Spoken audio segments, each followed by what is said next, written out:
এক দেশে ছিলেন এক দয়ালু রাজা।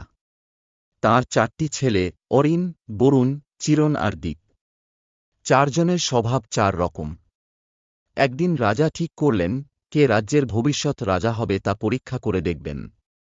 তিনি প্রত্যেক ছেলেকে একটি করে ছোট ব্যাগ দিলেন এবং বললেন, 1 মাস পরে যার ব্যাগে থাকবে সবার জন্য সবচেয়ে উপকারী জিনিস, সেই হবে আমার উত্তরসূরি।